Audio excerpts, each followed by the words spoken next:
once your neuron is dead, it is dead. You're not growing a new neuron. You're not replenishing neurons. When you kill brain cells, that's it. Once the actual nerve has died, the capability to store more neurotransmitter in your brain instantly diminishes because most of your neurotransmitters are stored in vesicles at the end of your neurons. So you've now reduced the capacity of your brain to retain neurotransmitters for firing, which again can contribute to blunted mood long term. Or learn something new, because you also diminish the capacity for your neurons to make new links. Not just on the neurochemical part, but the physical part, the hippocampus, the amygdala, and the prefrontal cortex, they actually change shape and size. Yeah. So things like your memory, your decision-making, your emotional control, those things go out the window.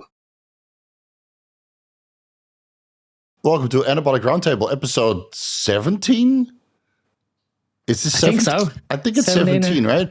We're joined by Kurt Havens and Santa Claus. Merry Gainsmas. Merry Gainsmas. And a Happy New Year. You guys remember Home Alone? That intro, that little video where you had like the guy with the Tommy gun shooting everybody. Merry Christmas and a Happy New Year, motherfuckers. Please blop that out so we don't lose monetization. Andrew, my favorite editor. Why are you so festive, Dean? What's going on? It's the 3rd of December. Please get into the Christmas mood. 3 weeks ahead of time? Did you guys put up the Christmas tree already? I did. I should. Huh? I'm a family now. Wait until you're probably in like the honeymoon phase of the little baby that doesn't know Santa Claus and presents. Wait until they're like 4 or 5, and then as soon as Halloween finishes, it's Christmas time. Oh, yeah, you do that too? Oh, we have Thanksgiving here. We wait till after Thanksgiving. Yeah, we have we have the same thing in Holland. We have Sint Maarten, so that's a little bit before Halloween. So we go around the houses and sing. So we don't do trick or treat, but we sing in front of people's doors with a little lantern. And then we get candy, obviously. And then as soon as that's over, then Christmas starts. But you come home with buckets and buckets and buckets of candy. And then by the time Christmas comes, you still have so much candy that you don't really need any gifts. Or that's what my dad always told me. That's why. So Santa didn't come. Oh, you still have candy from St. Martin. I think I'm going to raise my kids. One day there'll be receipts in there. And then with my credit card statement and just say, hey, no, Santa isn't real. I bought those gifts for you. I did that. You see that $100 gift, a $100 Lego set that we're going to build together? I bought that. And let's see if they're grateful or mortified. Yeah. I bet you're going to change your mind in a couple of years. Yeah, I probably will. I enjoy it. I want my kids to believe that crap as long as possible. Yeah? Did you tell your oldest already? She's 15. She'd have serious I problems. don't know how long you can keep up this illusion. No, she figured it out probably when she was, 9 or 10. And did she thank you for buying her all the gifts? No, of course not. I'm grateful. My son's 10, he still believes in it. We have the little elf. I don't know if you guys do Elf on the Shelf. Elf on the Shelf. Yeah, I heard about that. Yeah, which is fine. It's great. That's amazing, dude. So that's amazing. We inherited an Elf on the Shelf from my mother's house last year, and Elf on the Shelf in this house was swiftly executed.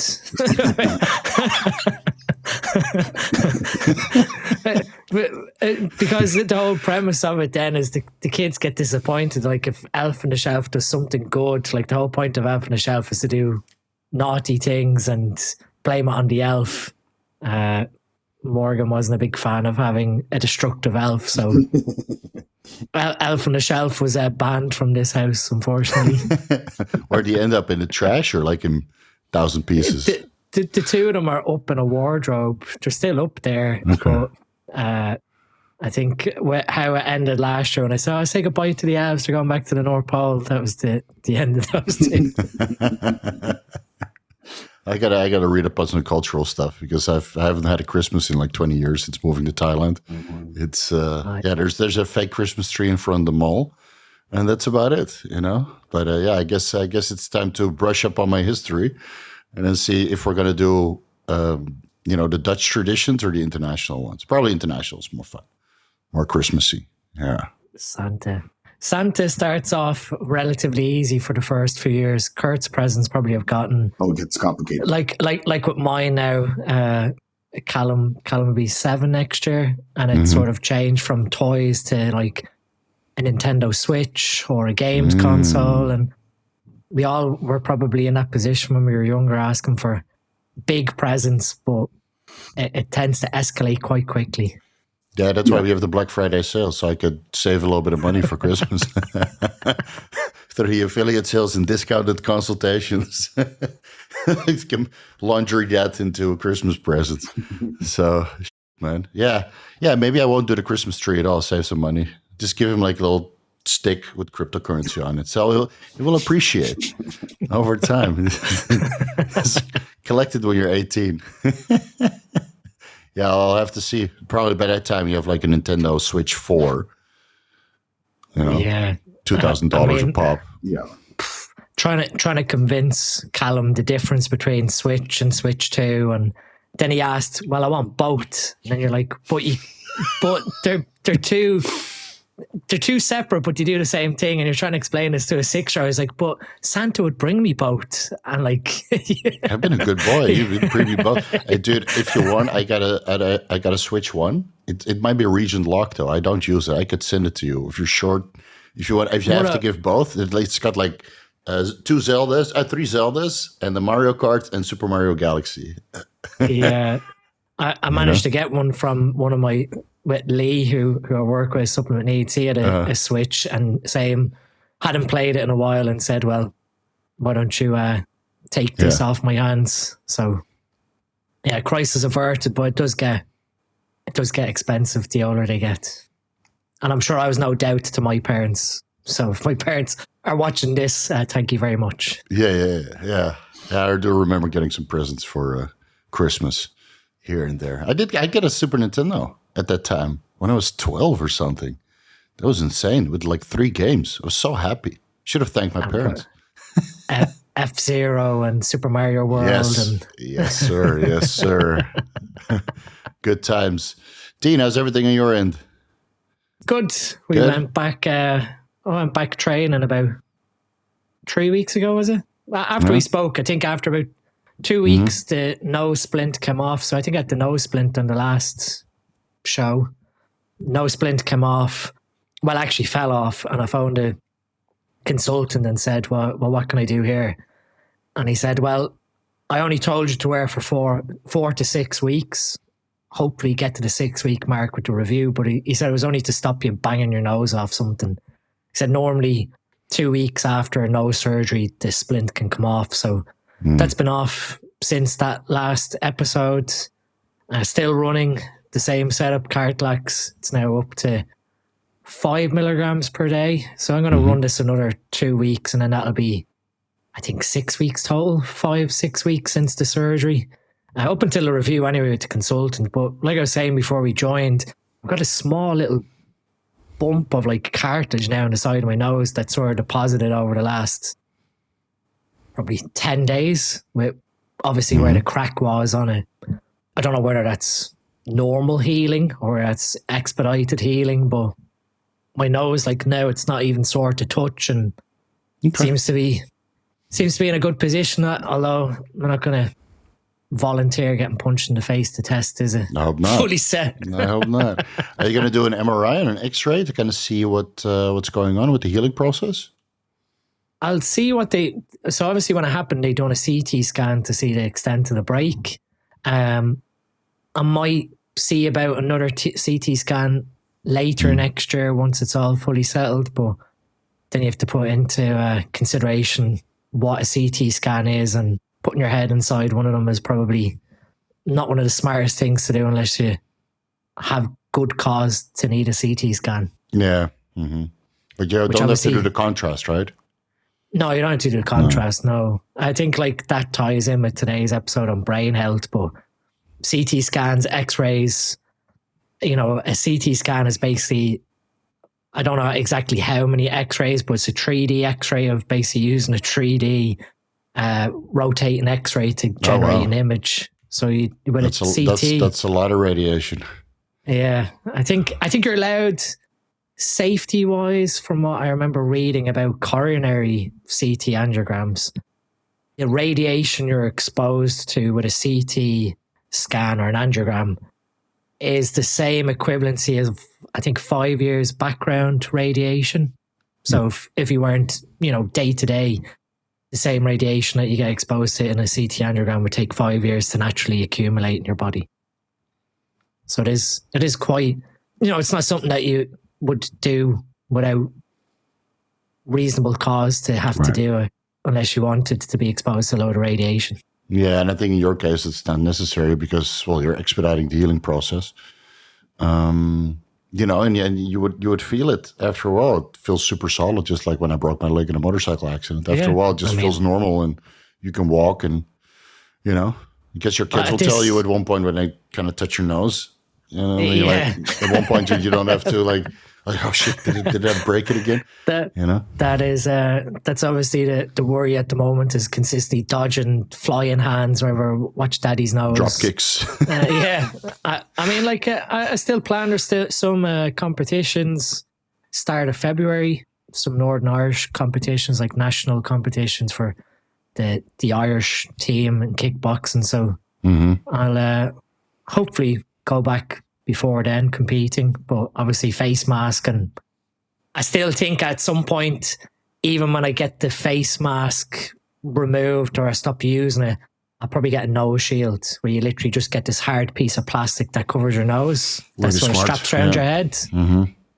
And that just protects the nose moving forward. I think I got away lucky. No septum damage, no breathing difficulties. Mm-hmm. Best case scenario. Yeah. And you don't wear a nasal strip just to kind of help with the breathing during the exercise? Well, at the moment, I was actually a bit cautious of putting nasal strips. Like I have nasal strips that I'd wear training normally anyway, before it became a big sort of fad. Yeah. So I think I'll wait another couple of weeks until a consultant says you're all clear. And at that point, even bedtime, I'm sure Morgan is fed up now of me snoring a bit in my sleep with not doing any like nose strips, mouth taping, stuff to improve sleep quality, because I'm afraid of with the nose how you have to sleep in a sort of slightly upright position for the time being. Okay. How's the Cartalax review so far? Do you think it was worth adding in? Is it hard to tell? I think it's very hard. Like what you said, with these bioregulators, anecdotally, I guess this is the first time I've ever broke something and had to rely on this sort of, like, I've broken fingers, arms, legs growing up. I guess what would be interesting is to ask the consultant's opinion in 3 weeks' time, how it's healed versus what his relative expectation would be. Yeah. And then draw some level of conclusion from that. But it's quite, like what we covered, it is quite expensive. It isn't get in bulk. 5 milligrams of Cartalax per day. It normally comes in a 20 milligram vial. You're going through a vial every 4 days. And what's the damage on that? Vial is normally about £35, so what, $45? To add that up to a 6 to 8 week period. Obviously, I started at 2 milligrams and then worked up 2, 3, 4, now we're at 5. And that's not the only thing you're running, let's be honest. TV500, BPC. There you go. GH. The nighttime protocol. Yeah. For I use replacement dose. For young parents. Ramp up collagen deposition. But I think all things considered, we're lucky what happened. It's been fixed. It's healing properly. Just won't let it happen again. I think once you're recovered, you'll have a lot of MMA and boxing consultations about this problem. Maybe you should write an ebook, and just like how to fix your broken nose in 60 days. That might be a good seller. There's a lot of people who do MMA and karate and getting their nose fucking knocked off. I just saw a video of a girl getting that done in MMA. Oh man, it's like here. Ugh. Like I said, the way I was hooked across the face, I am in hindsight glad that was across my face and not straight into my face. Because fixing bones that out on the back. Fixing bones that are broken clean across, probably a walk in the park for a surgeon, put 2 things up the nose and just click it back across. Trying to repair someone's nose shape after it's been mashed into their face, probably a little more technically difficult alongside the septum. So again, more things to be grateful for. And that little scar that you had here, like where the bone pierced the skin, it's gone, right? That's gone, yeah. Just up here, right, literally on the left side. Like I said, you can see it when I take off my glasses. It's a small little bump. Some of it's probably pressure from the glasses, but you can definitely feel like the cartilage right there has gotten like thicker.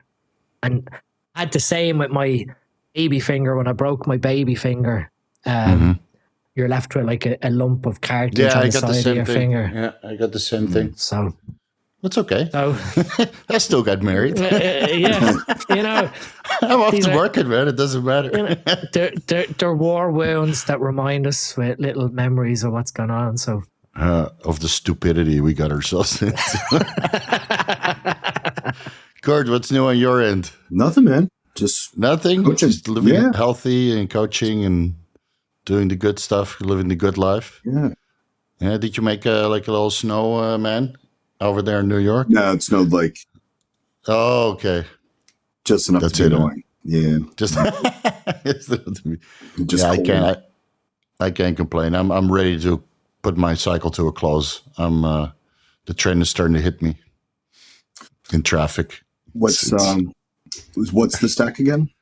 600 test, 600 deca, 150 mint, 150 tren, and 210 injectable YK11. And it could be the mix of the deca, the ment, and the tren that's causing. I think so. Yeah. It's just the last week that I'm getting a little bit irritable. So I'll decide at the end of the week when I run through my sterile vial that's preloaded, and then see if I want to mix up another batch or like, you know what, fuck it, Christmas came early and I'm on the cruise now. Yeah. But I made some serious gains, I'll tell you that. I seen on your story your arms are looking. Yeah. I wish my legs grew a little bit more. I wish my legs grew a little bit more. It's not from the lack of trying. It just I don't know, man. It's getting old. It just doesn't really grow. But the upper body came back a lot, super strong, and doing one set per exercise. So that's 6 sets, 6 exercises, and then on to the next body part. It works quite well. Are you? Is this the biggest you've been? No, I've been way bigger, but this is like the best package that I've had in the last 2 years. Cool. Well, 2 years ago I was off cycle and skinny like a little girl, 200 pounds. What was your most productive cycle you've done? 2.5 grams a test. Okay. Yeah. I don't even know I'm running all this garbage. Yeah, just should go back to test GH and insulin, but it's so unexciting, you know. But that was probably the best cycle I've ever done. 1 ampule of test per day. I won a Romacin per day, and then 4 to 8 IUs of growth. There you go. And some insulin on the side. Yeah, it was a good cycle, nice and easy. There was nothing else available. So I just ran Pharma, Pfizer, Romacin, Pharma, Bayer, Testifirin, and Pharma, Norditropin. Blew the fuck up. What was your size then? 245, about 8% body fat. Yeah. Maybe 9. You did a video about that a long time ago. Yeah. Okay. I remember watching that. Yeah, and then I kept dieting and I ended up at 230 pre-lean. Not competition lean, but pre-lean. Lean for the Instagram. Yeah. Let's lean enough to get clients. More than that. Yeah, it was a very simple cycle, but there was nothing available. And then now Test E isn't even available. Oh yeah, are they not making Testifirin anymore? No, Testifirin is available, but I don't see Test E on the raw providers anymore. Yeah, there's no raws as far as I know. Nothing new. I heard some rumors that it might come back, but until I see somebody actually brewing it and third-party testing it and say, hey, I got a batch of Primo and then selling out in a week. I haven't seen anything new. So, no. Well, it's always EQ. There's always EQ. There's always EQ. There's always a high test.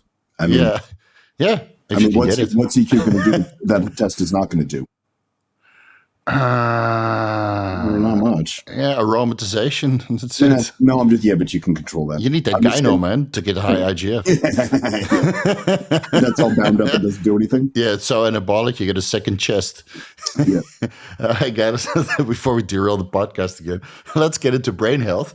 I tried to look for some scientific evidence on steroids and brain health, and it's It's probably the thinnest out of all the organs. So we're going to have to do some, biological extrapolation. Luckily, we're joined with the smartest guys in the industry, so I'm sure we can get by without too much scientific evidence. Where should we start, though? Because it's a lot of negatives, right? It's the problem. It's all negatives. Yeah. I haven't seen, besides that testosterone replacement therapy or higher dosages of testosterone cure depression, everything else is kind of negative. Testosterone is excitotoxic, but since it converts into estradiol, and since estradiol is somewhat neuroprotective, testosterone is not as bad as some of the other compounds. Dianabol is apparently neurotoxic, trenbolone, nandrolone, but that doesn't mean that the other steroids aren't neurotoxic. It just doesn't mean that it hasn't really been investigated. Like dydroboldenone, 2 studies. Meant a good amount of animal or human data, but never studied in the context of the brain.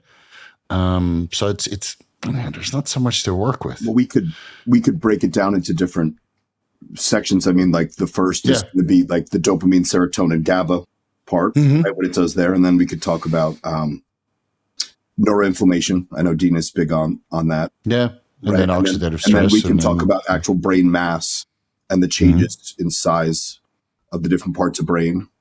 Oh, right. Yeah. The steroid use. Those are the 3 main things at least we're aware of that we can see. The problem is can't really do a biopsy on someone's brain while they're on a cycle, so you can't really see what's going on. Don't have any time before and afterwards.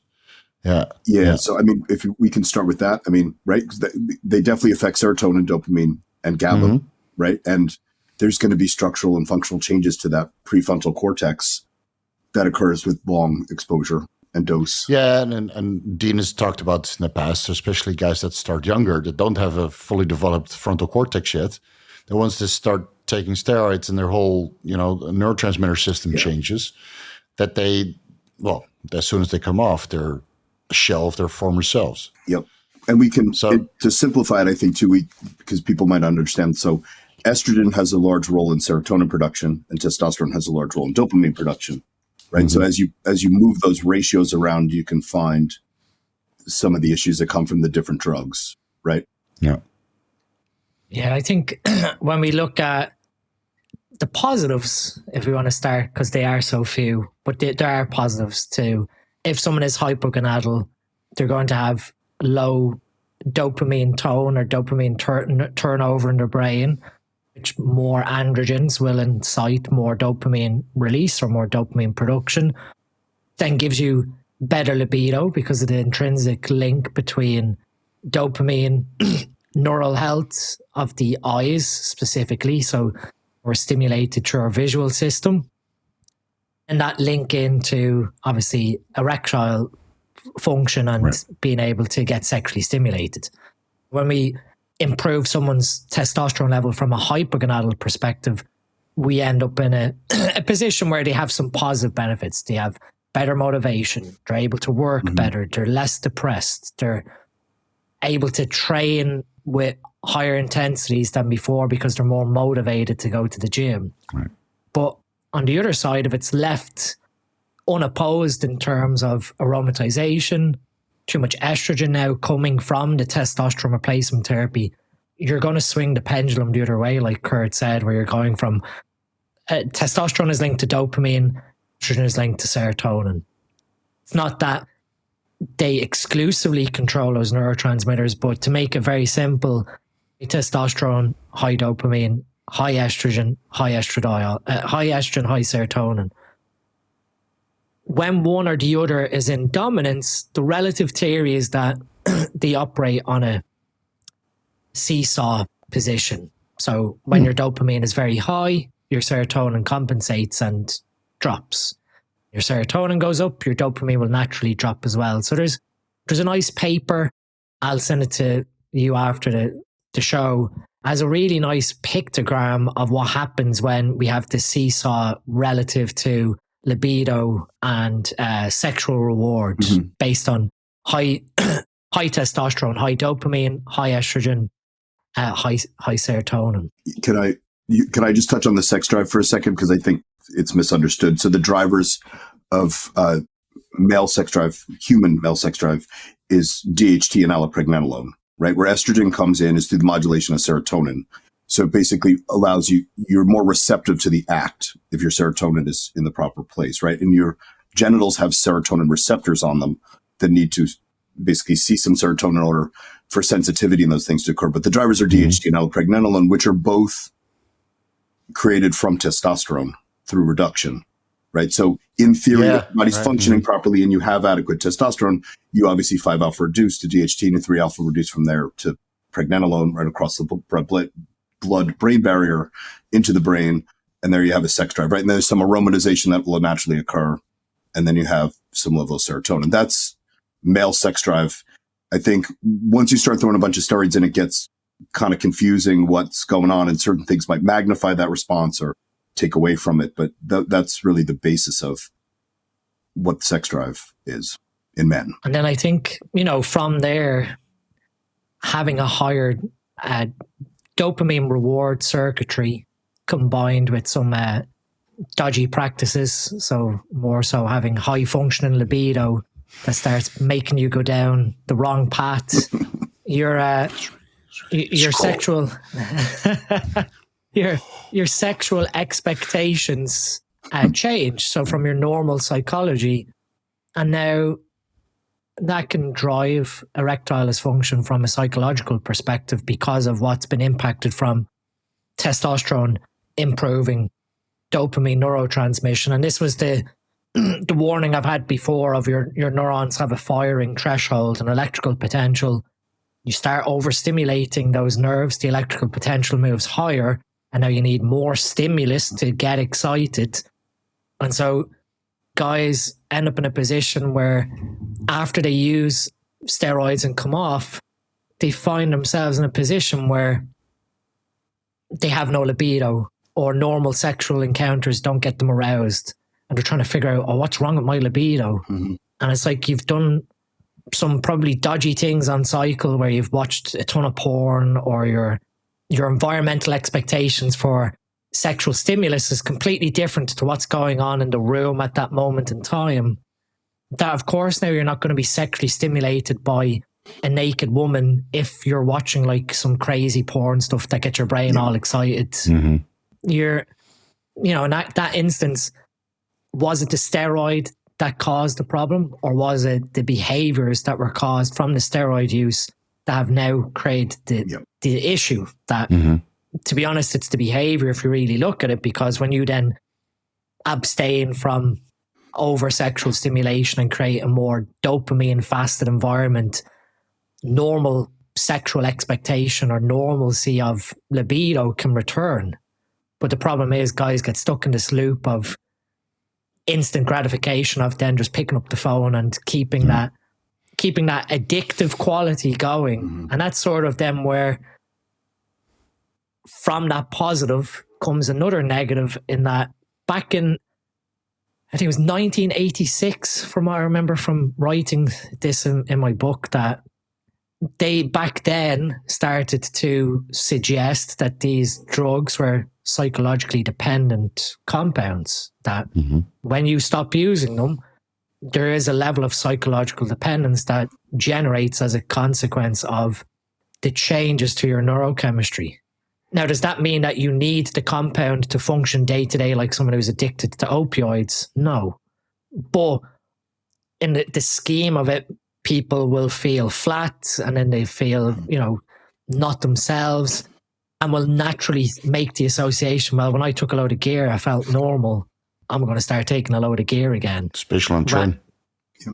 And this is the thing with tren, because of how androgenic it is, its binding efficiency, and everything that plays off that, and then the increase in dopamine neurotransmission and creation, you're also compounding that.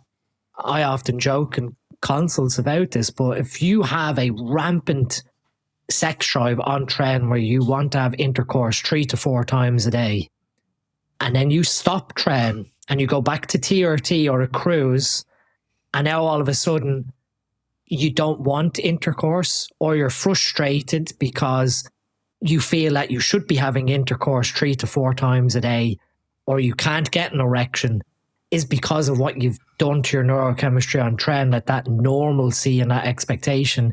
Again, your neurochemistry is completely different. Yeah, it's completely misaligned. Basically, you ramped up all the dials, and now suddenly they all drop. Mm-hmm. You could fix it to a certain extent with neurotransmitter precursors like L-tyrosine or L-dopa or vitamin B6, B5P, right, to help with the conversion, and even serotonin and some 5-HTP or L-tryptophan and 5-HTP supplementation can help offset that depletion that occurred. But it's not just sex addiction, dude. It's shopping addiction. Mm-hmm. It's fast drive. I can vouch for this because I'm on 150 trin a week, and I buy way too much shit online. And I know it will go away as soon as I'm coming off the trend. Like Facebook Marketplace is my curse, or AliExpress. I want to buy this and this and this, and you get some dopaminergic signaling from that as well. And I only have it on trend, So it does mess with your neurochemistry. Yeah, Can I put out for Black Friday? Exactly. Save some money. I'm just going to put something out there for guys. We talk about sex drive real fast, and guys on TRT, because this is something they see more clinically than through coaching, but it's not as rare as possible. Part of the reason why the standard TRT dose is like 200 and not 100 or 75 or whatever some of these really low amounts are, is in certain people like Dean, that amount might be adequate for you to function, right? And carry on and look great. But for a lot of guys, it's not enough. And what happens is their sex drive will go to shit, and they'll look at their estrogen, right? Their estradiol's a 30, right? Which totally fine. But there's not enough DHT to offset that. So what happens is they then try to manage the estrogen, and then they drive it too low. It's still in range, but it's too low, and then they've crushed their estrogen. The answer to that situation is generally raise the testosterone and then worry about the estrogen. Don't try to manage the estrogen if your test is so low. Right? Because or add in the HCG, and then you get a favorable balance between all of these hormones. Yeah, you just need a ratio in there that's more appropriate versus 100 milligrams of test. If you try to control estrogen with 100 milligrams of test, most likely you're not going to have any sex drive at all. Yeah, or you're just too fat. There's just not enough room high on that little test. So a little bit of test.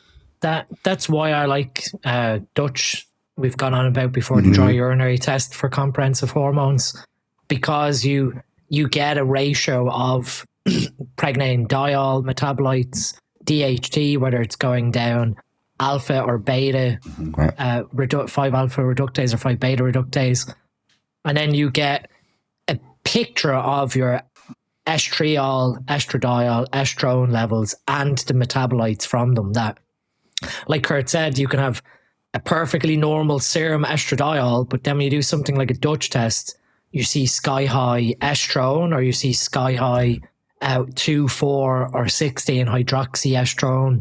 That's telling you, okay, well, in serum, there's a normal amount of estradiol, but really in the bigger picture, inside your cells, you're making a lot of estradiol, and that is either taking effect, turning into estrone, and being metabolized. So blood work is amazing for figuring out some problems, but when it comes to hormones, you're looking at a snapshot in time and trying to go, aha, I caught you at the right moment. Yep.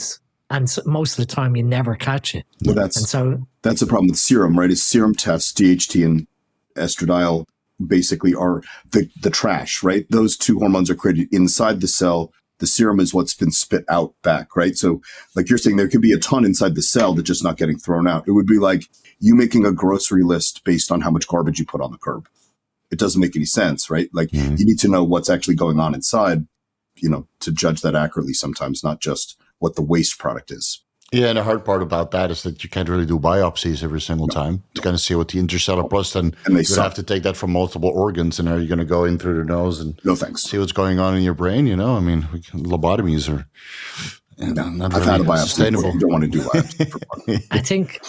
I think in terms of like what we said about studies, what is interesting is I've seen quite a number of studies within some UK universities who are doing MRI brain imaging, and have requested for current users, past users, and then obviously natural controls to see on an MRI anyway, functionally, what parts of the brain have theoretically been damaged or size difference between different areas of the brain relative to a normal control. I think that was one of the comments on a post when I discussed this with Drew about like neurotoxicity of the brain. It's not something that you take a load of tren in your 20s and then within 6 months you've got Alzheimer's or neurodegenerative disease. It's something that's going to slowly accumulate over time. And the scary part is when we talk about like stem cell infiltration before the liver and whatever else in the body, once your neuron is dead, it is dead.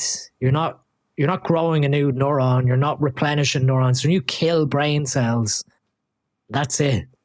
What you can improve thereafter is how they transmit through neurogenesis and neural branching. But once the actual nerve has died, the capability to store more neurotransmitter in your brain instantly diminishes because most of your neurotransmitters are stored in vesicles at the end of your neurons. So you've now reduced the capacity of your brain to retain neurotransmitters for firing, which again can contribute to blunted mood long term. Or learn something new, because you also diminish the capacity for your neurons to make new links. Yeah. And that's what you need for memory formation. Not just on the neurochemical part, but the physical part, the hippocampus, the amygdala, and the prefrontal cortex actually change. The morphology changes. They actually change shape and size. Yeah. When they, on the few instances that we've seen brains of people that have long steroid exposure. So things like your memory, your decision-making, your emotional control, those things go out the window. Yeah. Right. If you see similar effects with recreational drugs and alcohol, where certain parts of the brain just shrink because of, damage to the neurons. And so in what sense are steroids worse or less destructive than other compounds that people might take? That's a little bit hard to pinpoint, right? Yeah. I mean, like you have TRT versus 2 glasses of wine per week versus the occasional, LSD or a mushroom trip, which might actually potentiate neurogenesis to a certain extent and help with depression in that sense, versus like hardcore cycling, like what I'm doing or Kurt has done in the past, and Dean is trying to stay away from. But Dean is also from the UK, so I'm sure you dabbled in a little bit of alcohol here and there, right? Or no? Yeah. Yeah. When I was at college, plenty of alcohol. So how much damage did we do in college? Like I drank like a fucking lunatic, and how much damage are we doing with the steroids on top? Yeah, and they can measure this stuff too. So what they call cortical thickness. So there's 3 regions in the left hemisphere and 5 in the right that change shape. Like an MRI can actually determine assuming you had a baseline, can determine how much your brain has actually changed from steroids. Well, what do they typically see in those studies where they investigate steroid users regarding their brain? Like which changes? parts? Yeah. The frontal, occipital, temporal, parietal will change. I don't know off the top of my head the other ones, but I believe there's 3 and 5 that will on each side of the brain that will actually change shape. And that's probably the ones that have to do with reasoning. Yeah, and emotion. So even roid rage, right? We always think of roid rage as this acute thing. You take tren, you get angry. When you change the shape of these parts of your brain, it actually can create that situation long term. Yeah. Right? Like if you stopped doing steroids now and you just went on, low TRT and you basically set your baseline back to like normal, you would notice even in a few years from now that your thought process is still different than it was when you were younger. Mm-hmm. Yeah. Like my brain does it's hard to compare because you never. Yeah, it's hard to compare, but right. How would your thought process change over the years as you get older? Like I think most people as they get older, they stop giving a fuck, and I think with steroids you get so dopaminergic signaling that you stop giving a fuck also. But I think it also comes with age. Like, and when you're younger, you're so insecure and worried about what people say. And then as you get older and more solid in your routine, you're like, yeah, whatever, man. You get that level of confidence that comes with age, but could also be steroid induced. Like steroids give you a boatload of confidence, especially when you're in shape. That reflection is put some padding on you. that's both dopamine and serotonin that get influenced in that aspect, that confidence. And I guess that's when we view things as being normal, like as you get older and you start slowly forgetting things, that's normal because of aging, and aging is cellular destruction. So, really it's not normal, but it is normal because as we age, things will die. We can't live forever now, but not yet. Yeah. with that in mind, what we perceive as being normal, that let's say you're 45 and you've done a load of training in your 20s and you're starting to forget things. You're just like, oh yeah, that's just because I'm like my age. As I've aged, you don't see this as a warning sign that something is occurring in your brain or has occurred in your brain, and now you're starting to see it with the aging brain as a problem. And I think, I do hope, and I don't, obviously we're not going to get RCTs with ethics, but we're going to see more case studies in the literature of from what I think, and I said this like 5 years ago, and I'm starting to see it emerge in terms of like social media and social trend, not necessarily someone sitting down and writing a paper. Dr. Imran, who we both know from Enhanced, he has seen a lot of things case study wise. No, I can imagine. Yeah. He has asked me a few times to write some papers on this brain chemistry stuff, that at least then you're reporting on case studies that have occurred that are not out in the public domain, to basically go, when someone presents themselves with some level of psychiatric illness, that steroid-induced psychosis or steroid-induced depression, steroid-induced hypermania, any of these sort of things that happen clinically, that they ask the questions on like steroid brain-induced damage. And so you then start to potentially move into an area of a cautionary setting where people don't see this as, at one point this was very taboo to talk about. Then we moved into like the mid 2000 teens, 2018, 19, and Facebook and everything, and slowly it became a little less taboo. Bodybuilders are more open and discussing it in a public setting, and before you know it, you've got influencers talking about microdosing tren and how great it is for their mental health. That as a message piece of content, that doesn't really sit too well with me. That yes, we want to do things as responsible and risk mitigated, but we shouldn't be like glorifying that nothing's going to happen to your brain. Like that was the whole point of the post I put on my story the other day. Was in the past was, do steroids, oh, you're going to get a heart attack. Like the main thing was steroids equal heart attacks, you're going to get heart disease. And yeah, we learned that correlation fairly quickly, but you can do things to offset that cardiovascular disease risk through nutrition and lifestyle and all the basics. We made a whole podcast about it. In terms of the brain now, like you said, we don't have research. So when we're talking about this, we're talking about a pure mechanistic perspective of what we observe in animal models, what we know from real world settings of talking to real people who have ran high dosages. And, people are going to be shocked by this, but from that story about, it's your responsible decision. If you want to whack in 1 ml of tren every day in a week, go for it. Once that's your responsible decision. I had about 30 people that sent me DMs about their mental health being messed up from steroids. Yeah. And again, that's not saying steroids cause mental disorders, but these were people who told me prior to doing any of this stuff, I had no real issues between bodybuilding, lifestyle, competing, food practices. There's a lot of things that play into that. You can't just say there's a casual link.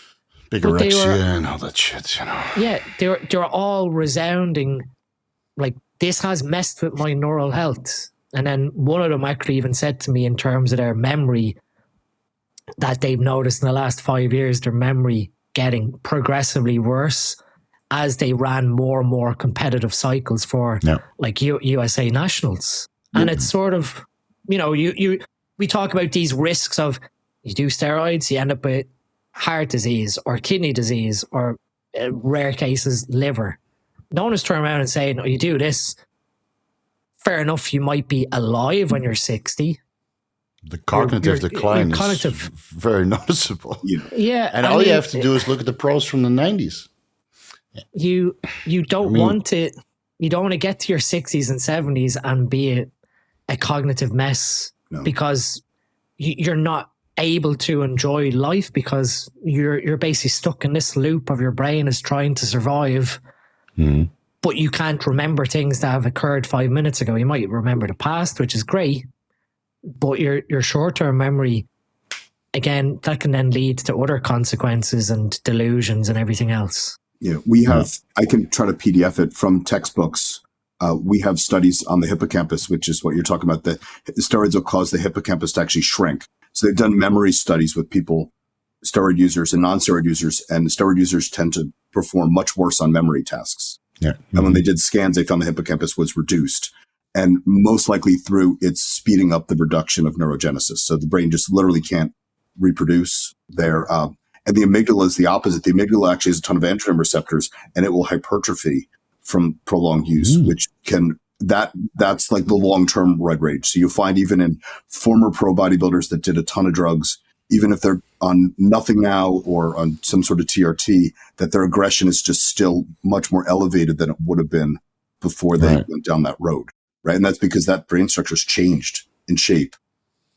Yeah. And you see clear cognitive decline in a lot of these guys. And you notice that with some guys over the course of their career that they start out reasonably smart and then later on they start slurring their speech and showing clear signs of neurodegradation, which is a shame. But a lot of people don't realize that you're just basically slowly killing your brain over time.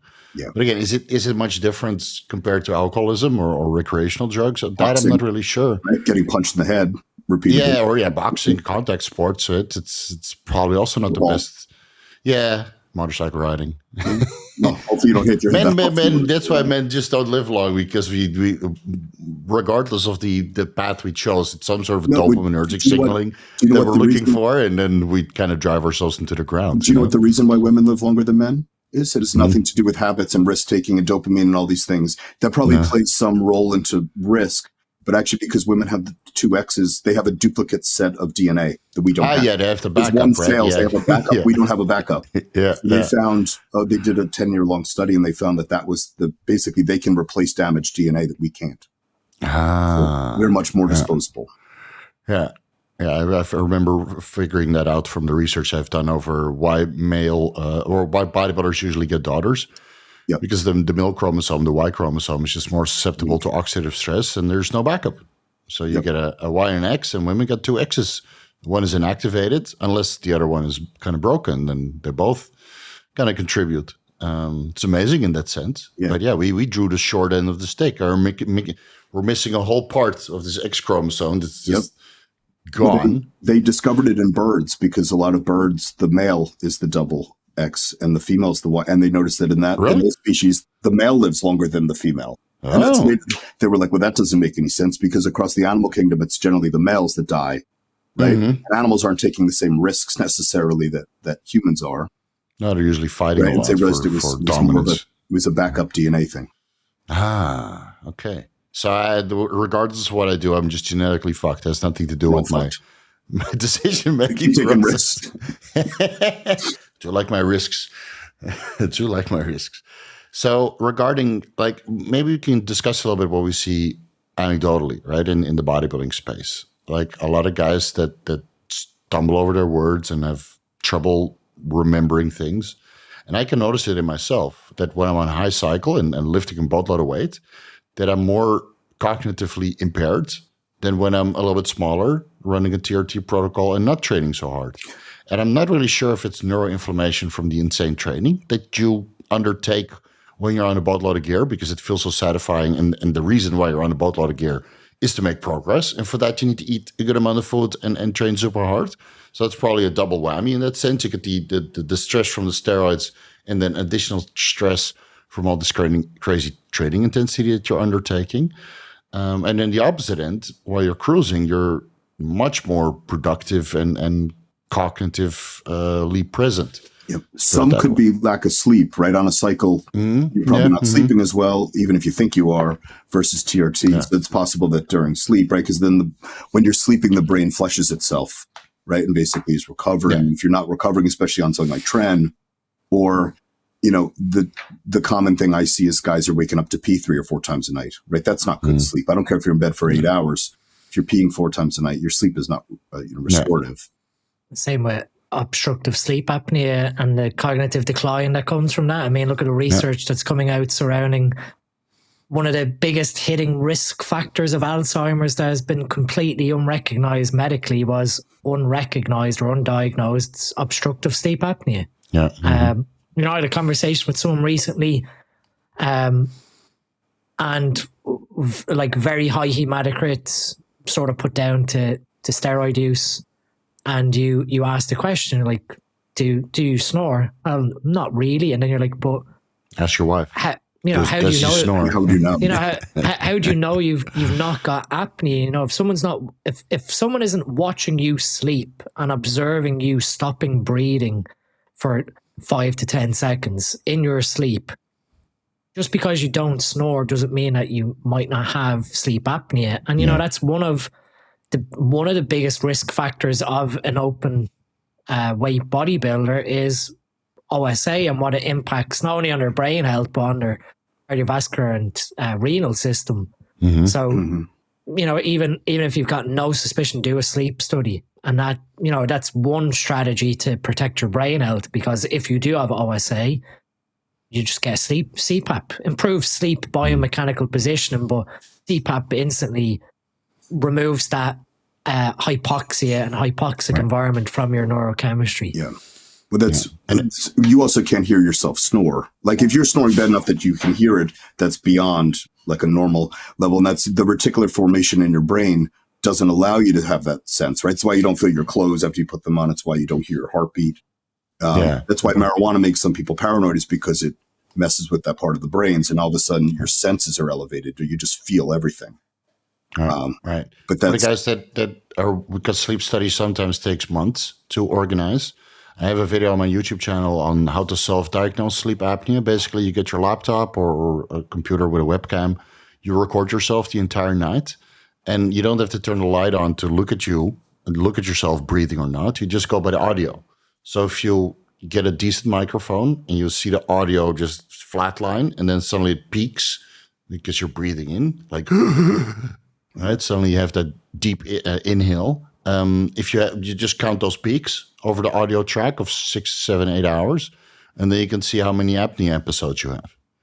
And then you can easily get a secondhand CPAP online. You don't have to wait for a sleep study. Because again, I've coached guys like in European countries, in the US, and it takes weeks to get an appointment, and then weeks to analyze the results. And then it takes 2 more weeks to get a CPAP prescribed. That's another 3 months ahead. You can do a lot of damage in 3 months.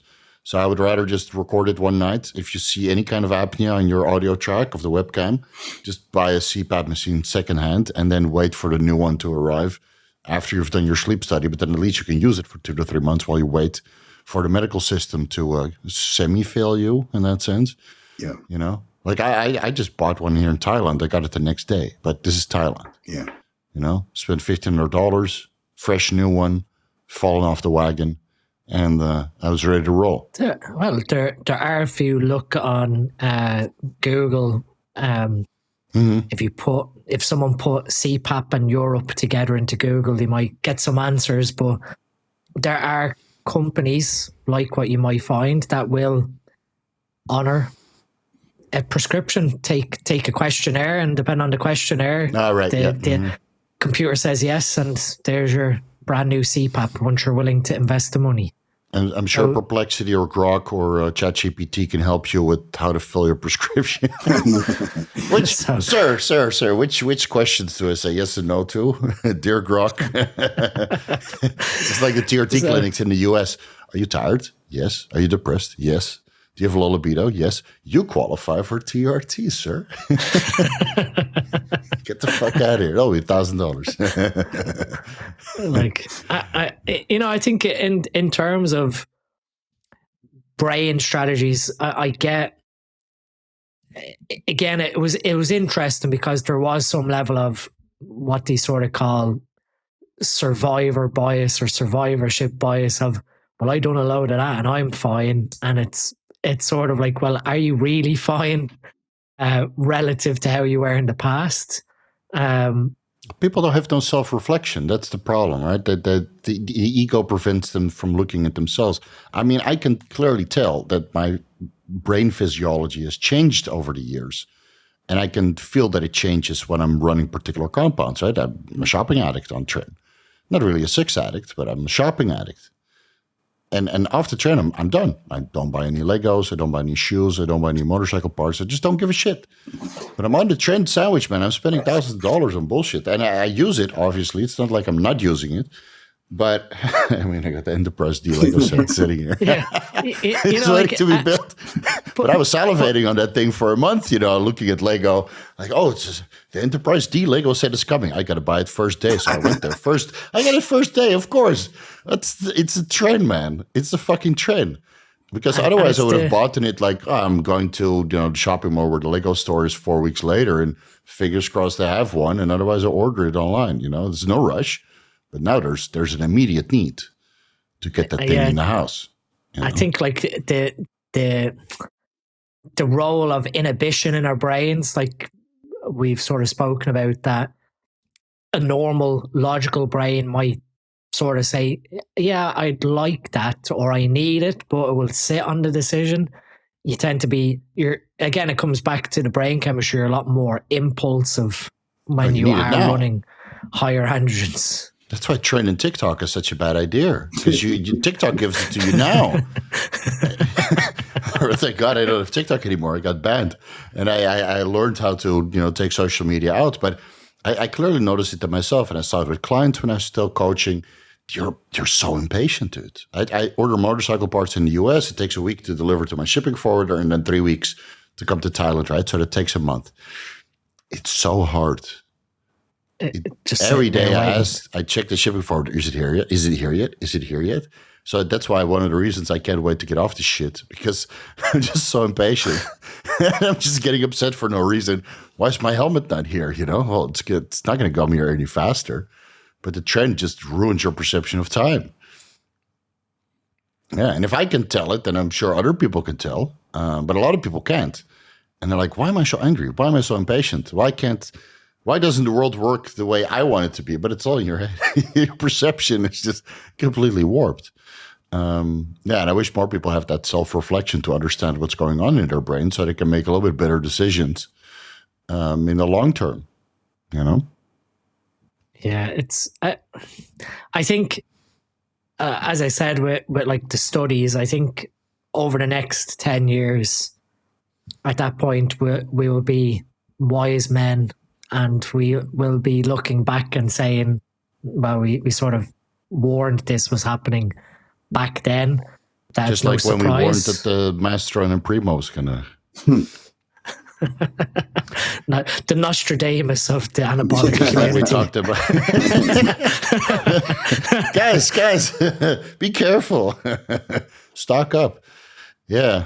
No, but I do. I mean, I see it happening around me. I mean, I see it happening on social media. The cognitive decline is atrocious. Especially on the guys that promote certain cycles. Low test, high masterone. I mean, the cognitive decline is clearly there. And then you're heading into, I think a brain health discussion wouldn't go amiss without mentioning roid rage and how not made up the term is, but in terms of how androgens amplify personality traits that already existed. And I remember I gave a CPD lecture to a load of medical professionals before. One of the slides was about brain health.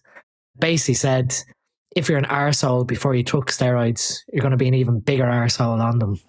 Yeah. It amplifies So you could have someone who is completely placid and then turns into the most aggressive demon using steroids. Not the steroids made them turn into that person. It was that trait was already there. Their placid nature, they probably kept it suppressed. Yeah. And now steroids make them more confident, boost serotonin, make them more volatile. And now you've got a personality that a person sort of cognitively and emotionally was able to keep in control or wasn't confident enough to bark at someone or stand up for themselves, that all of a sudden you see the actual like Jekyll and Hyde split of what it's done to amplify the personality that was always there but was suppressed.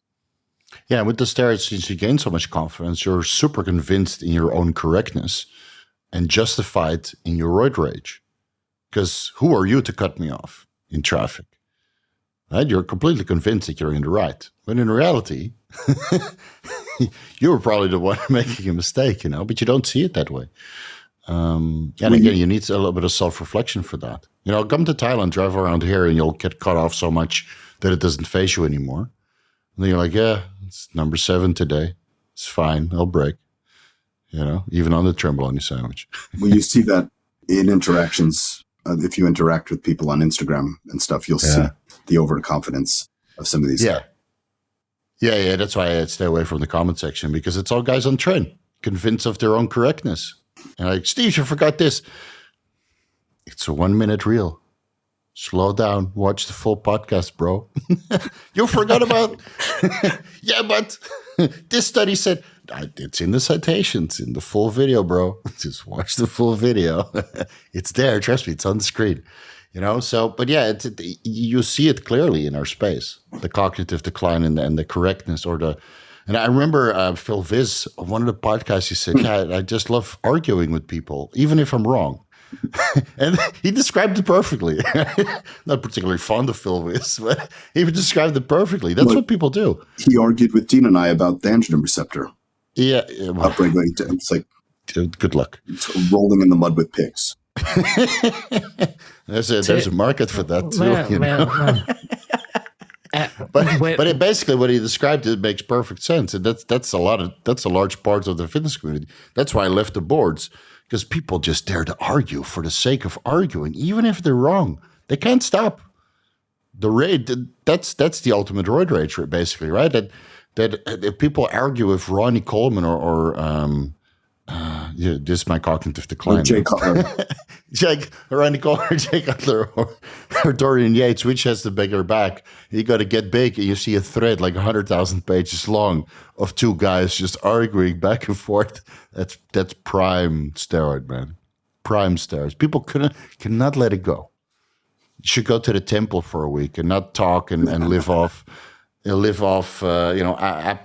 juice or applesauce and a little bit of rice and some vegetables. I mean, like as I've gone older,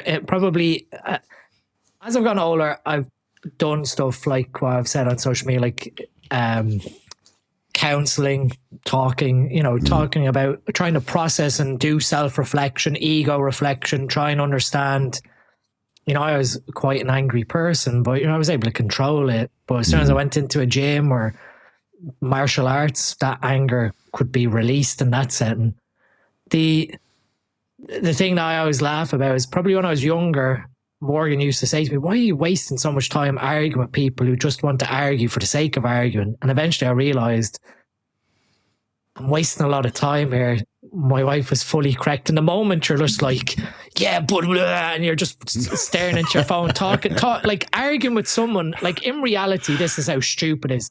You're arguing to a phone, to someone who's probably 10,000 miles away from you that won't even come up and say it to your face. But you're willing to like argue back through messages.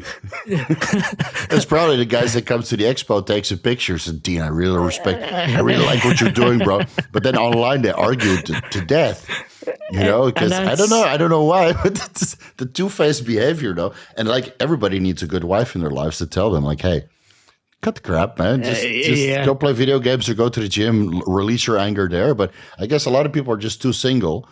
And then they don't have a wife in their corner to tell them, hey, cut the crap. Don't waste your time.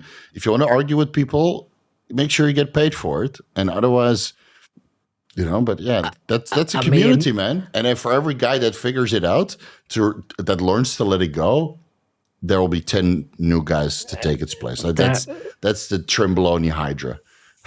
I think even in terms of like that getting older, the worst thing you can do, and some parts it is genuine, and in other parts it is being a little bit tongue-in-cheek, sarcastic, is just arguing with you, and you just say to them, "Love you, man. Thank you for your comments." And you're sort of left standing there going, what do I argue back to that around? And I've just learned it's like how you kill it with kindness. But how you parent a kid when a kid is having a tantrum, you sort of like trying to understand the tantrum as opposed to fueling the tantrum with behaving this way. What are you doing like that? You actually try and understand the person. So even you join in the tantrum, but on their side.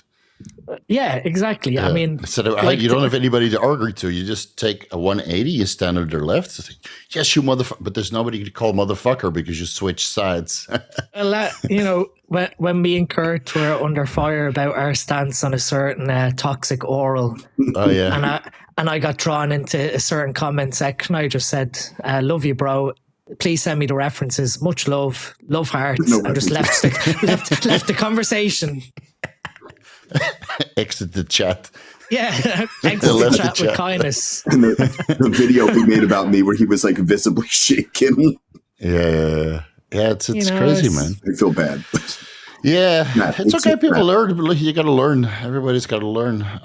But yeah, in this community, it's just that's the nature of the beast. That's what the steroid does, and it takes a while to master it. But of course, there's plenty of guys still running high dose cycles, or that got that permanent brain change. And I see that quite a bit. I used to cycle in the past, and then they turn into something else. They let go of bodybuilding, but there's still that little angry man inside trying to prove a point. It's okay. And that, aside from that as well, I've talked about even my own journey that dissolving the competitive bodybuilder ego is a big mental feat of being able to detach from what competitive bodybuilding requires. And the androgens are one part. Being able to, after all those years, from a dopamine and serotonin perspective, have peace with not being a competitive bodybuilder, knowing that you don't have an off season, knowing that you don't have a contest prep, able to give yourself permission to live your life. A lot of people that leave competitive bodybuilding, I'm not going to say the majority, but we're probably close to it, end up exiting their career as a consequence of some form of injury. Right. Whether that is mechanical to their body, to tendons, ligaments, whether it is biochemical with their heart or their kidneys or their liver, or the third aspect is they've just been alienated, where they've been left no choice of either keep bodybuilding and lose everything in your life, or leave bodybuilding and try and salvage what's in your life. The ego, like you said there, the angry little man is probably never been addressed, in certain aspects that never got AAS, a hug. AAS, yeah. Yes, I've amplified that personality. And again, that's the other side of being able to face that ego and being able to sit down and, if needed, talk to a counselor. One of the things that we're very taboo in the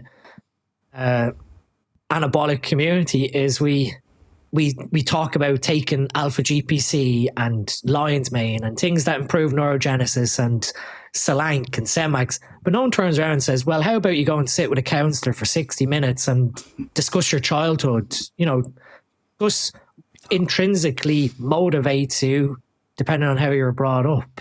No one has this, because it's sort of like, and I'll openly say here, for about 2 years, Morgan kept saying to me, go speak to a counselor, try and understand, some of that negative emotion that's present.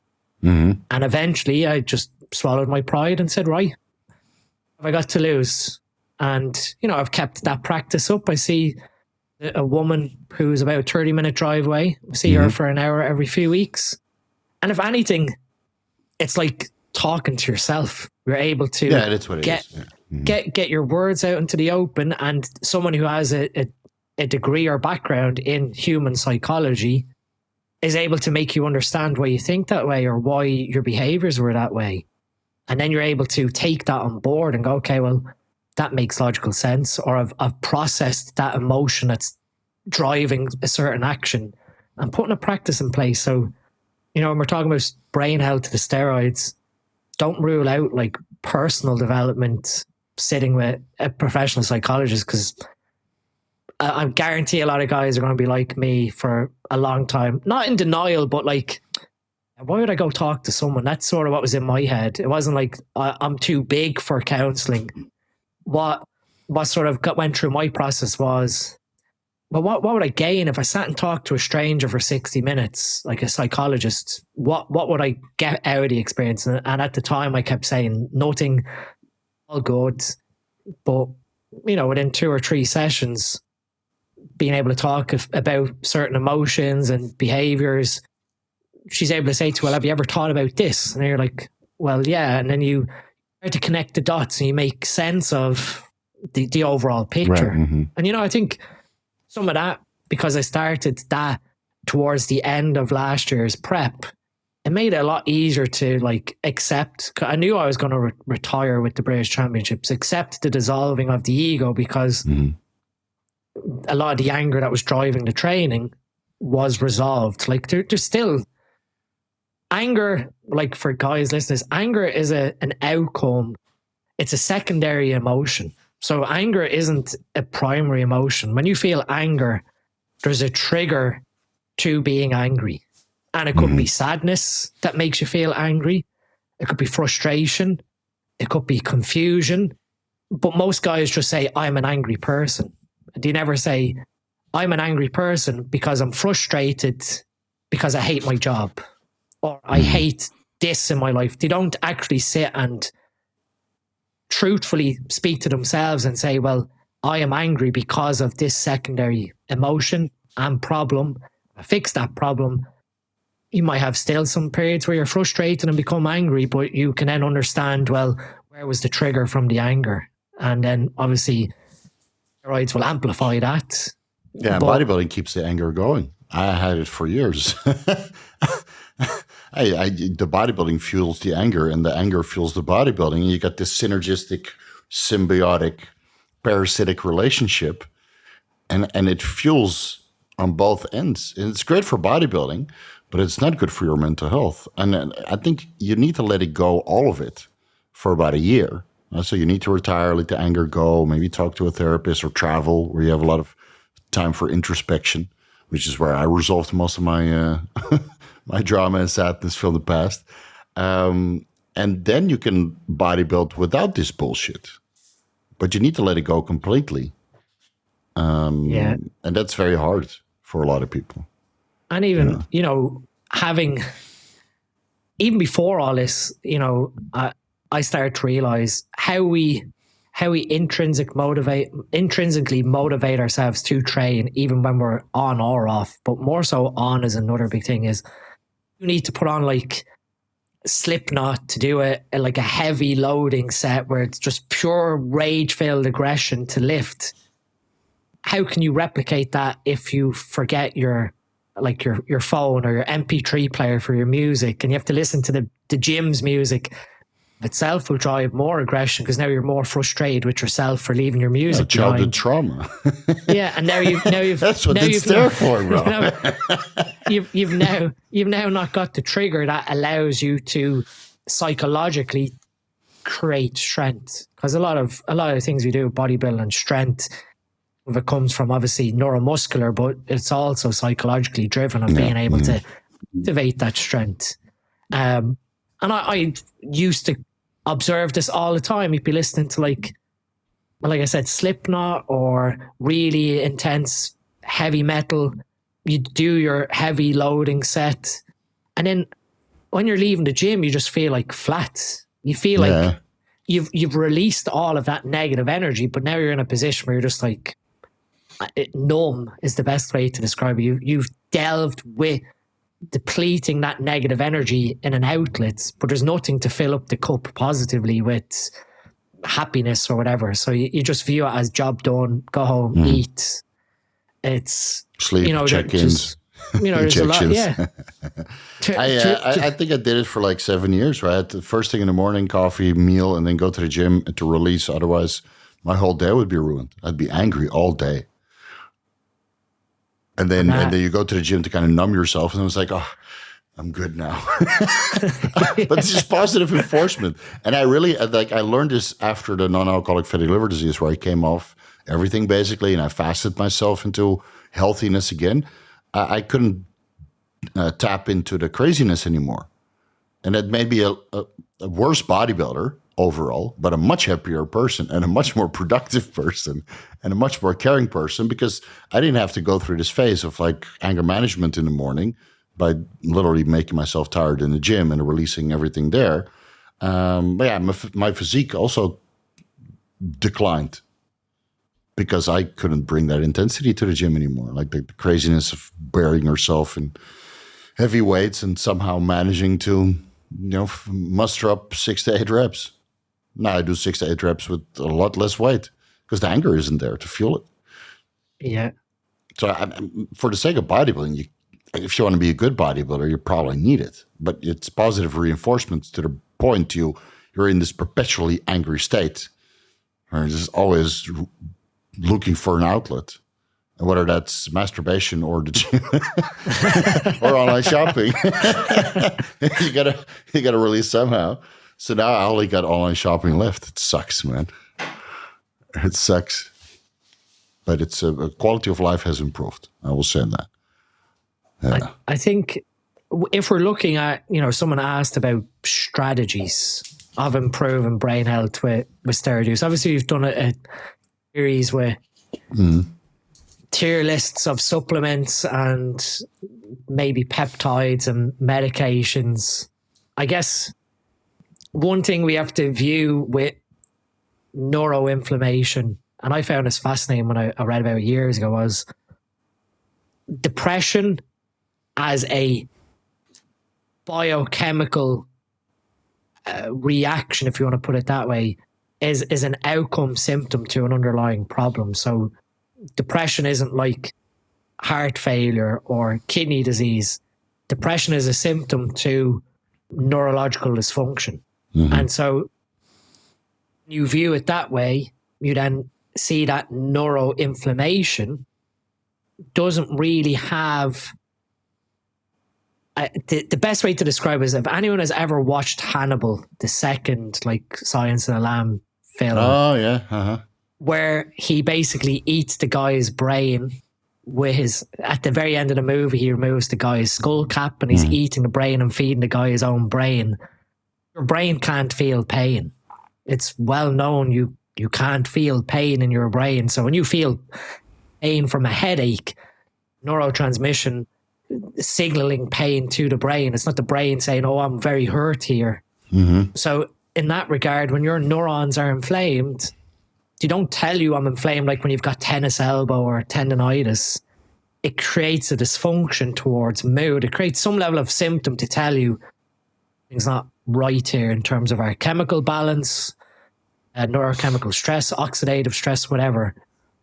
So then you start to go, okay, well, if I have signs of neural dysfunction, like aggressive behavior, depressive symptoms, you have to start questioning sleep.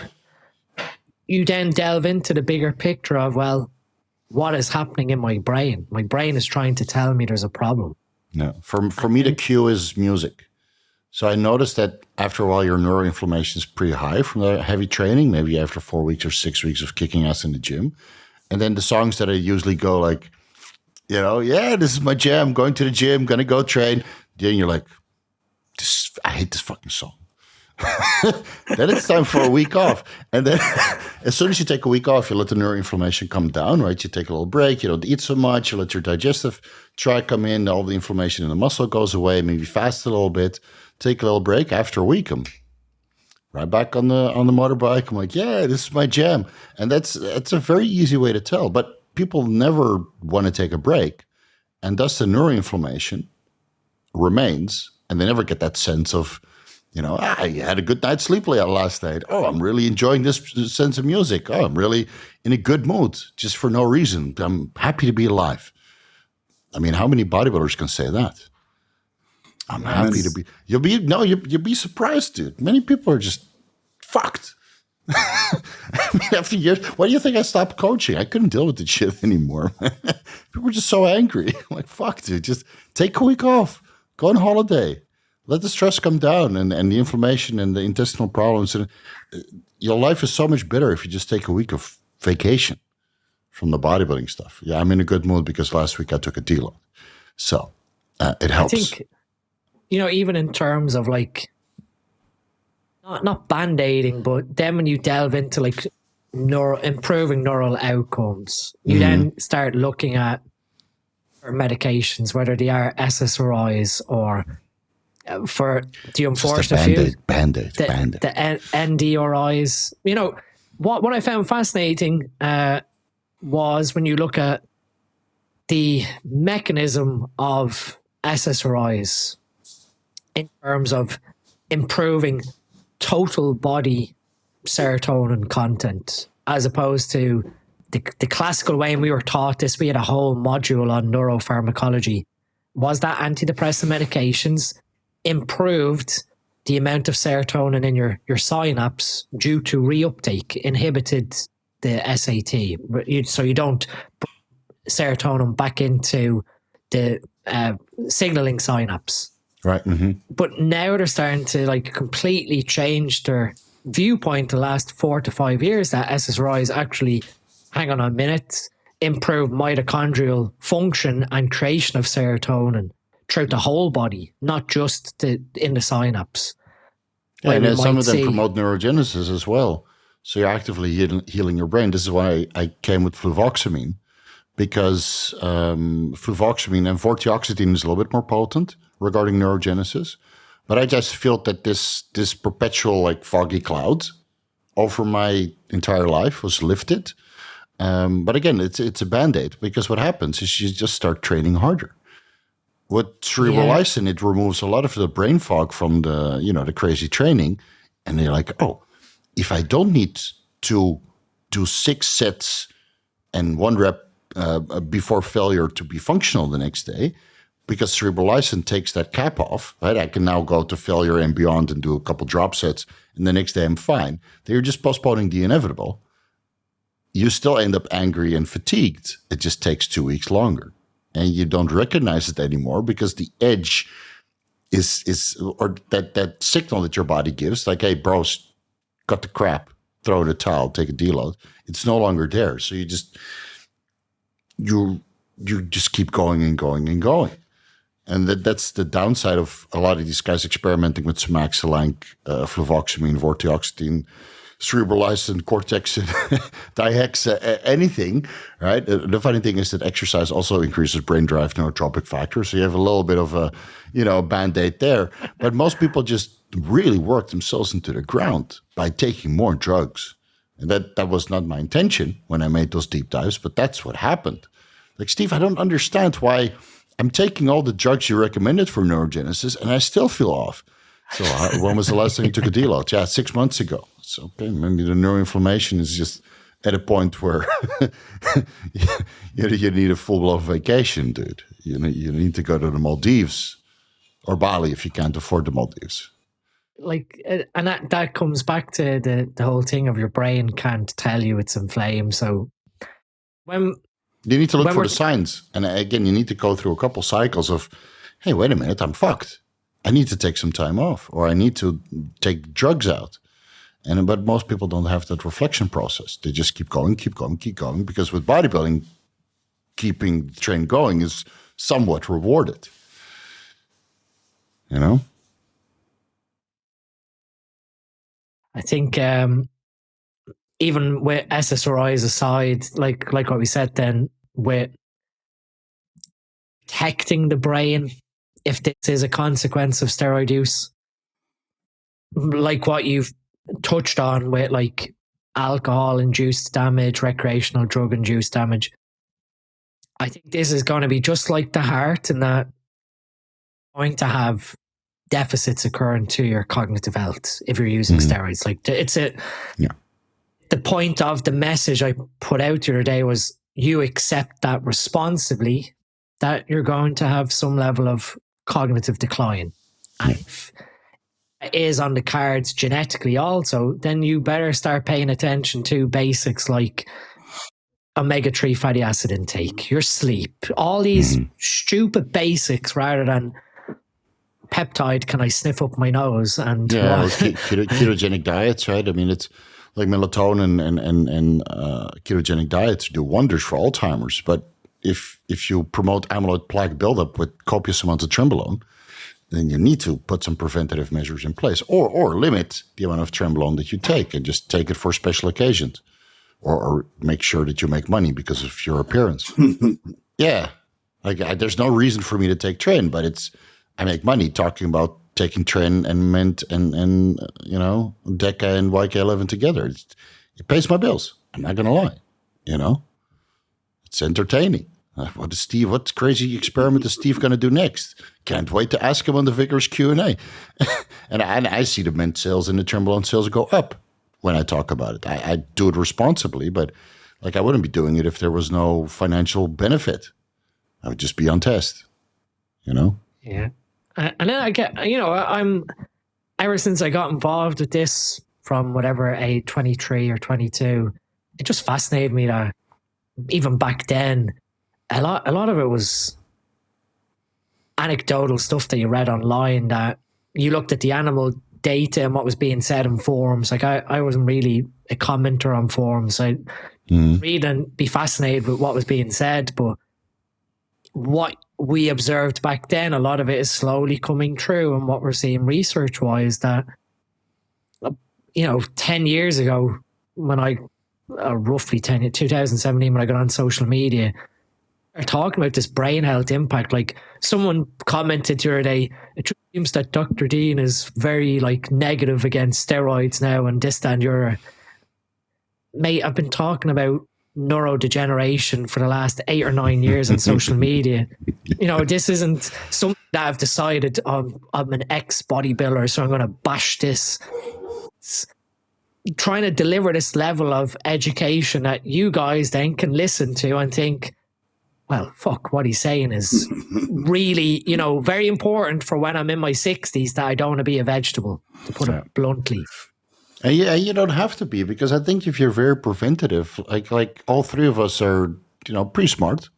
This podcast is still going around, very popular, so people enjoy listening to it. And I met a boatload of very highly intelligent people through bodybuilding that take steroids, but also take the preventative measures in place to not mess their brain up too much. Is there signs of cognitive decline? I mean, you got to be a little bit crazy if you want to be a bodybuilder. You can't be a normal person. But it seems that they're still intelligent. Their business is, flourishing, and they can put very complicated ideas together for the bodybuilding community and make that work. But it's not like the cognitive decline is all around and everybody's stupid. Just some of us, sometimes, or all the, some of us. Yes, some of us are stupid all the time. So I don't think you can do bodybuilding without making yourself a vegetable. But again, the lifestyle and those stupid things that we always preach need to be in place. Yeah, I mean, sleep at the very top, like Kurt said, an architecture of protecting your brain. You don't get a badge of honor for sleeping less. If anything, you're just reducing you're reducing your life expectancy in a broader scheme of things. And you're also then impairing your cognitive ability. I learned that very quickly when I was a shift engineer. At what age was I? 20, 25? And you're sat down by occupational health, and they're trying to coach you on how to sleep at night shift. A lot of stuff they were telling me was just absolute garbage, that then I was actually see what's the most beneficial way to sleep properly if I do work night shifts, to ensure that I sleep 8 hours. Do I want to do what the occupational health nurse is saying of You finish at 7 a.m., just go home and, live your life like would be a normal night. Stay up until 10 a.m., 11 a.m. And if you drink some alcohol in the evening time, why not relax when you get home? And I'm thinking, Jesus Christ. My protocol was as soon as 7 a.m. came, if I had to go out in daylight from the office, I'd be wearing blue light blocking glasses from, 4 or 5 a.m. As soon as I got in the car, you'd be wearing blue light blocking glasses, although that's your responsible decision to make because it can make you more tired. Mm-hmm. That sort of was then setting up the environment for getting home to be drowsy enough to then feel, okay, I need to go to sleep. And then you're taking all like precursors of sleep or how I developed Sleep Stack. Right. Mm-hmm. I looked at, what nutritionally supported sleep. And I was able to sleep, whether it was 9 p.m. at night or 9 a.m., I'd sleep till 30 a.m. or 4:30 p.m. It made no difference. My was just reversed 12 hours. And I'm sure you had blinding curtains and temperature control and all that stuff. Temperature control, sleep mask, silicone earplugs, all of these things to ensure that, well, back then the cognitive demand of my job was very high, and I was in a very high position, and what was expected of me was competing also. So I couldn't go in on night shift and be like operating at 30% capacity when some of the machines I was in charge of were like operating at like a 2 or 3 million euro per hour capacity. So if a machine broke down, every 15 minutes, that's $250,000. You had to be quick in making decisions and understanding the problem and putting the solution in place. That blame it on, I'm taking an anabolic cycle. I've gotten poor sleep. I've not taken care of my sleep hygiene. My brain is neuroinflamed. In the middle of the night, because we had a gym that you could train in during your lunch break. These things, I had to figure out, well, what's the number one way to support my brain health that allows me to do my position properly, because that is what pays your bills. And that is making sure that my sleep is immaculate. That's one variable without looking at supplements that really will make sure that I can operate to my full capacity each evening. Yeah. Goes for like... But it's no video games before bed. Well, unfortunately, back then, if we're on day shifts, when I was going to bed at maybe 10 p.m., you could sneak in or an 30 minutes of half-life. Like, Counter-Strike. You're now showing... I only had a conversation with someone the other day of Counter-Strike used to be one of the...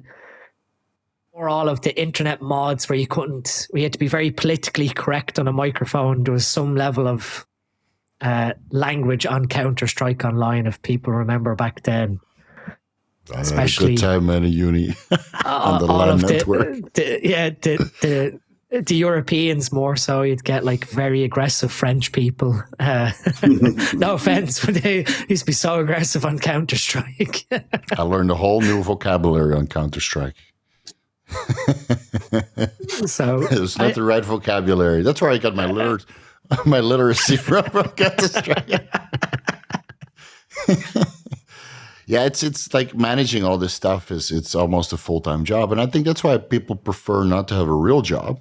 Like, I mean, I'm going to be honest. Like, after doing coaching and making your own hours, it does make you a better bodybuilder because you don't really have to, think about these responsibilities that you have for work. I mean, I was a fucking business consultant for 6 years, and then you put that first because you think you're going to make career in a environment that is not conducive to, making money, really. You're just trying to keep somebody else going by working for their business. But you have to learn the hard way, right? Before you're self-employed. But that means you're always on edge because you might lose your job. Especially now, the economic crisis is around the corner, guys. Look at your Black Friday sales if you don't believe it. So you have these responsibilities as a person, and then you're trying to juggle this bodybuilding stuff as best you can with your responsibilities. But that basically means that you're not good at either of them, and that it detracts from your overall productivity and your cognition. Which is, it's just sacrifices, I guess. But it's back to what we talked about with emotions, and now you hate your job, which fuels your anger, which fuels your training, which just perpetually drives more neuroinflammation. It makes you stupid.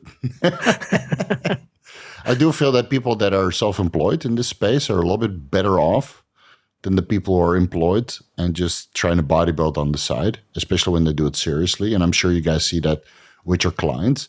Like the guys that are like working for somebody else and have to make ends meet and, financially not as secure yet because they're moving up the ranks in bodybuilding and their social media presence doesn't really give them much affiliate sales or coaching income.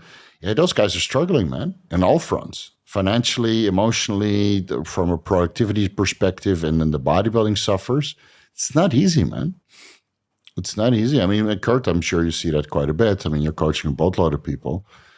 And I think it's very hard to make that transition where you can live a fulfilling life that doesn't make you stupid. It takes a bit of a leap. And not everybody's able to make that. Like I'm in a very luxury position where I can sleep whenever I want. I can take all the supplements I need. I can take all the drugs I need because they're free, right? Or decide not to take them.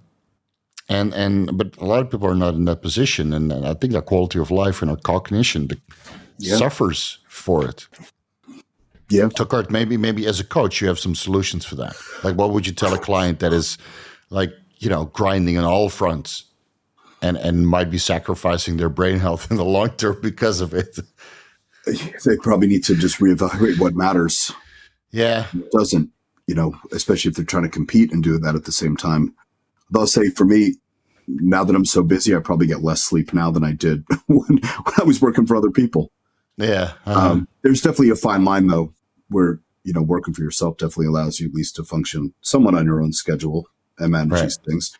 I just think you can't, a lot of the guys, they'll put 100% into all these other things, but they're not showing up for their family. Like they'll put those things that are actually the most important on the back burner, right? Because they spend so much time in the gym and so much time working and all that other stuff. And then they're just not present when they come home, right? They're fried.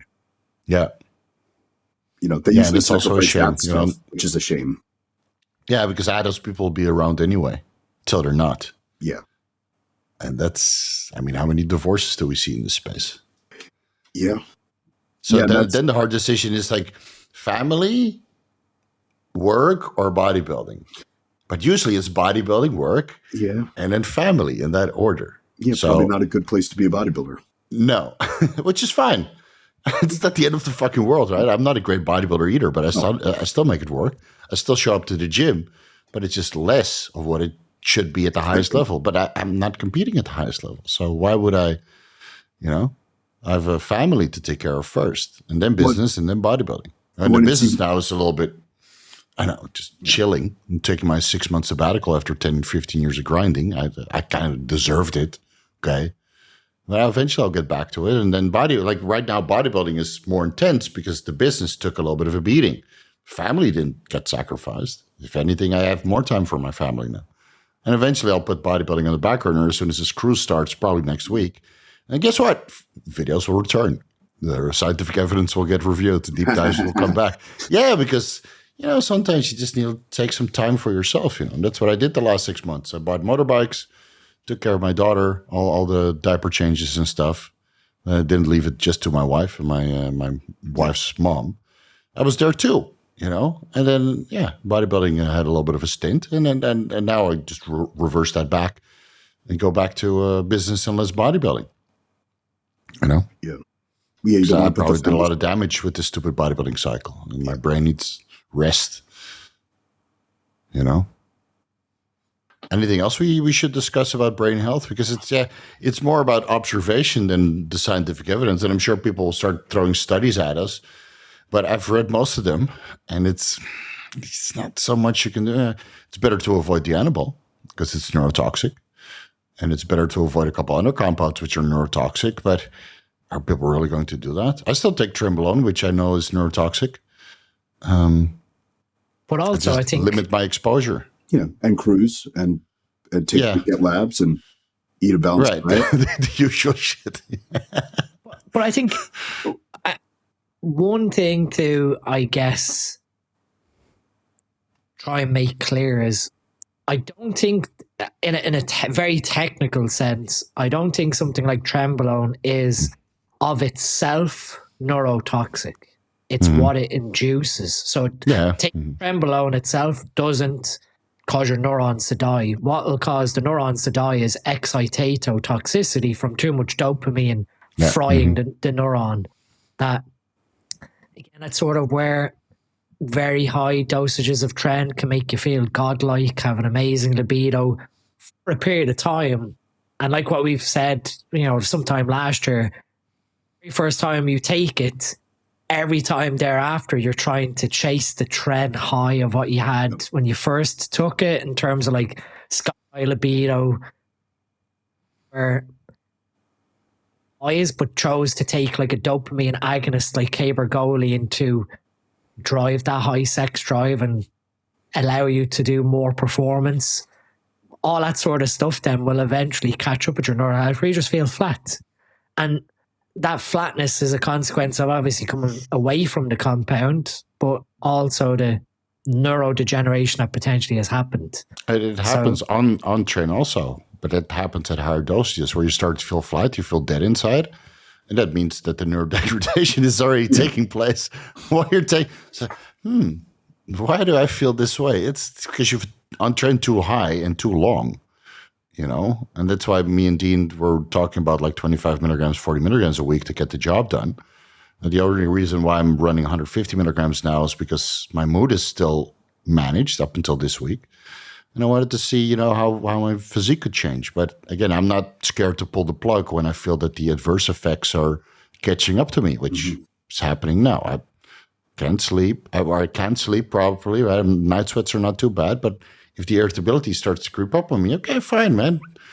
Don't need to look at the calendar and run the Tren up until Christmas like I plan to. I can stop it right now. Yeah, like a fucking adult. Yeah, that was why when people were arguing like, anything from 25 milligrams of Tren or 40 or 50. And it's like, I'll absolutely no shit that you're going to see more effect from more drug, but now you've got more drug interactions that can be negative than positive.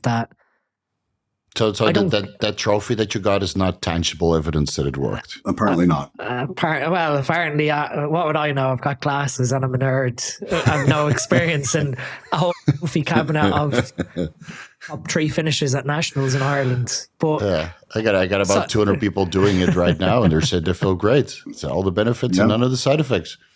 Job done, right? I'm here to educate. I do it on myself first, and then you spread it to the masses. And if people want to copy it and get better results, okay, well, you get a bodybuilding physique that's worthy of winning the Olympia? Of course not. Of course not, bro. You need a little bit more and anadrol and everything else. But if you want to have some good results with minimal side effects, then low dose is a long way to go. And now I use a higher dose, I get a better physique, but I also get more side effects.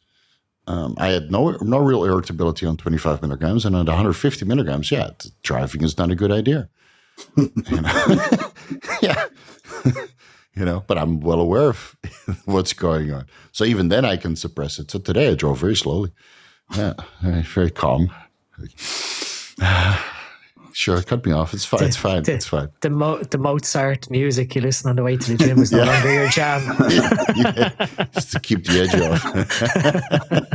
Although Hannibal Lecter listened to Mozart too. So what is that? It's very soothing. Some sade. Puts you in the right mood.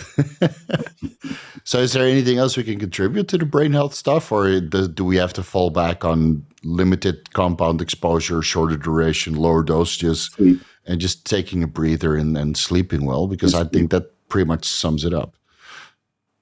I think, self-awareness. If there's one lesson that most bodybuilders can learn is awareness of themselves and what's inside, right? Not the reflection. You do a lat spread and hey, look at this shit pop, bro. I'm so self-aware of my lats being flexed. I can really flex my lower lats and so wide.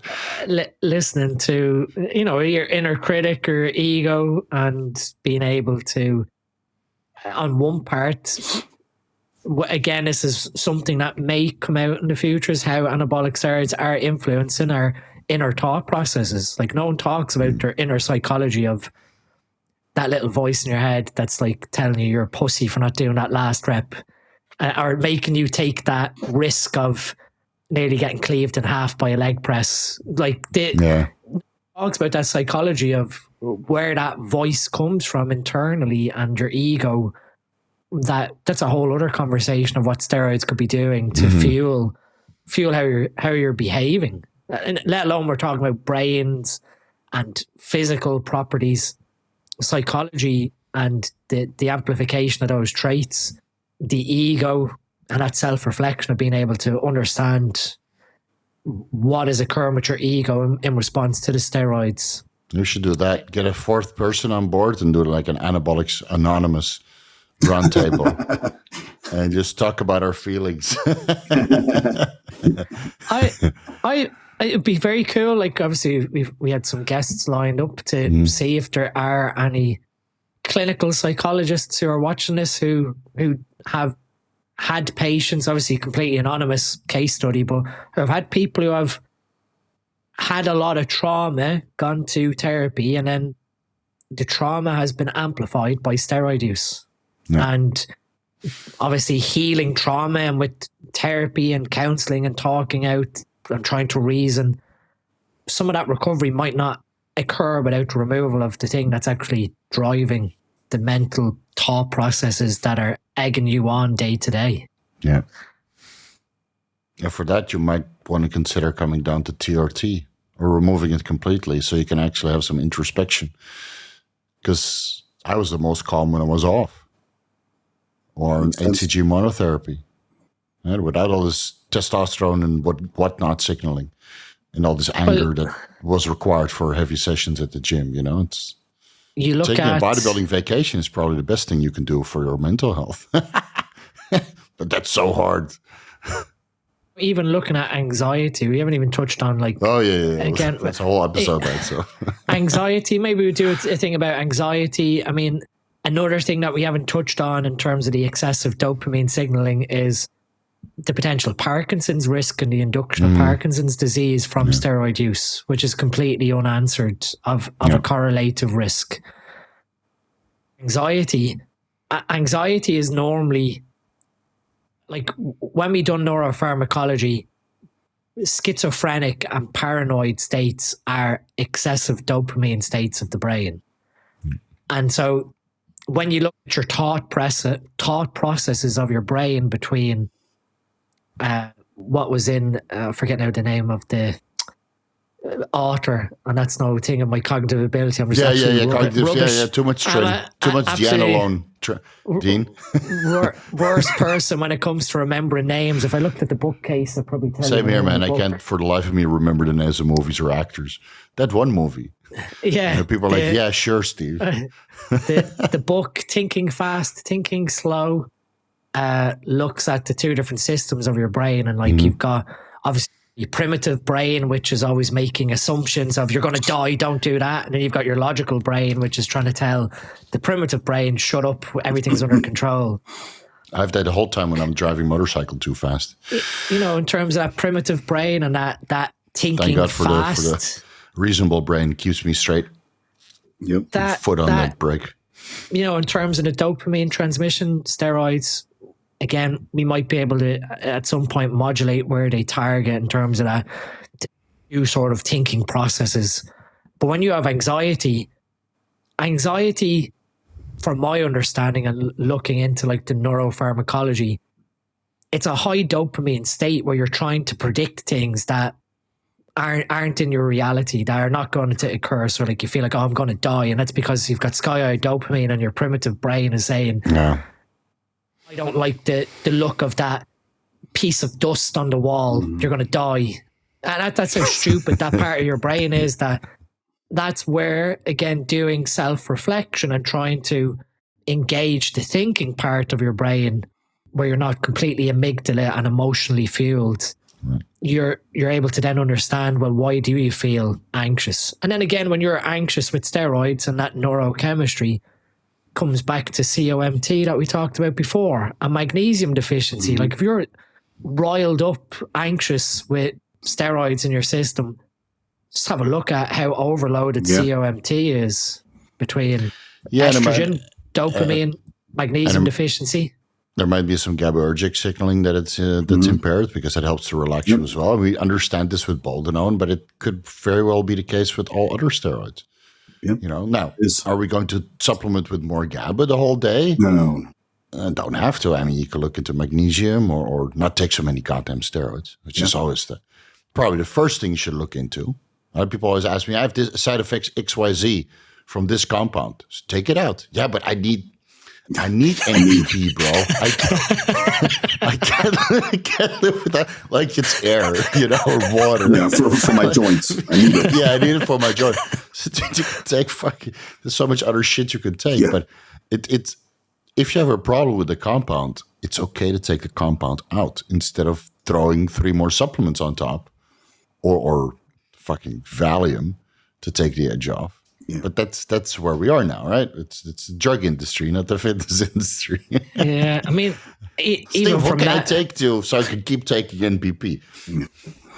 A break. Take a break. Yeah, take a break. Take a vacation from the NPP. Even from that perspective, a whole other side is then dependency on Z-class drugs like Zopiclone. How many bodybuilders take Zopiclone to help them sleep? Never mind Valium. Zopiclone. There's so many of these drugs out there that I never even heard of. Just take the drug out that's the culprit that makes you not sleep or that makes you angry. Like, if I can piece it together, I'm a fucking retard meathead also. But if I can piece together that the 150 milligrams of tren that I'm taking right now after 4 weeks is doing my head in, I have all the experience to make the side effects go away, right? But I'd rather take the tren out. And if I can come to that conclusion, then I'm sure other people can. Yeah, but Steve, you're not competing. So, okay, let's take something else then, dude. Fuck. Yeah, it's a shame that the introspection on that sense is lacking. But magnesium is a good one. Yeah. Besides blood pressure management, don't have to go to Thomas Harten right away. You can take magnesium to relax you. I take 300 milligrams 5 times a day. That's a simple strategy and micronutrient and measurable with blood work that I think with where we are, 2 hours into the recording, people probably expected like Dean and Steve and Kurt. Oh, they stopped listening after you mentioned the benefits. Minute 24, you started talking about the negatives, and they're like, see the audience retention just plummet. Exit the chat. Yeah, exit. It's not that. I mean, look at the views. Let's fucking talk about it. Look at the views. We started talking about health, right? And I'm sure you've noticed that we went from 30K views to 10. Yeah, there's a certain drop off. People don't give a shit. So the next episode, now that we did all the organ health and the ancillary management and the blood pressure management and stuff, next episode we're going to go hard and talk about drugs, and you'll see the views skyrocket. I'm willing to bet money on it. Yeah. This episode will get 10K, 15K views, and the next, I'll put it in the fucking title too. I'll rub it in nice and deep. And we'll talk about like the most productive off-season known to man or something like that. Yeah. And we'll go into hard in the insulin, and we'll have a little debate. Yeah. And we'll talk hard about the test-only cycles or combining tests with DECA and whatever. And people will love it, and the views will be like 50K. People don't care about being healthy. Just a small part of our industry, really.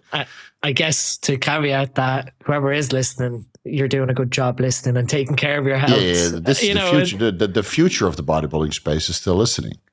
And they're the ones that are thinking of, they could be in their 20s, and if you are, you've got a great journey ahead, or they could be guys in their 40s who are masters athletes who are thinking about when they're grandparents, if not already, of, how can I stay alive for my grandkids? And with what we sort of started out with this, we could have listed so many different things to do to protect against your brain. Someone commented underneath the trend video reel from the other day of, well, you take fluvoxamine and donepezil and cerebrolysin and cortexin and cortigen and start listing off all these things. Like we said, why don't you just take away the thing that's causing the problem, resetting and going again and figuring out where the sweet People only understand that with their cars, but not with their bodies. And all those other drugs have side effects too. Those aren't side effect-free things. And then you patch, and then you're on a Vigorous Steve stack of like 17 different compounds. You're like, what the fuck are you doing? Well, I see doctors now around here write trazodone so people could sleep. That'll destroy your liver. So then you see the liver enzymes worse than if they're on Halo. Yeah, I know. And people still pop it like candy, dude. Yeah, it's mild. No, it's not. No. Read the fucking medical insert. Jesus Christ. Do some research on what you're taking. What can you do, man? Like the health is not for everybody, just like wealth is not for everybody. It's just some people don't get it. And that's why they destroy themselves. And I guess everybody has to make their own decisions. We're all fucking adults here, you know? So, I guarantee you if we had a web page that somehow correlated worldwide deaths every day of people from silly steroid decisions, that it would soon put people off of looking at how that counter is just doing this day on day, climbing of silly things. And they're not probably higher than the actual deaths from steroids and their side effects. Like people doing dumb shit on steroids, driving too fast, roid rage, getting into arguments, getting shot. The death stuff is just cardiac because it's what manifests first. It's not, brain stuff's not going to kill you directly, short term. Your heart's going to go first. Your heart's going to go first, right? And it's probably before the cognitive decline sets in. That's what I mentioned in some of the deep dives. So you'll probably get a heart attack before you really see tremendous cognitive decline. And they don't necessarily do an autopsy.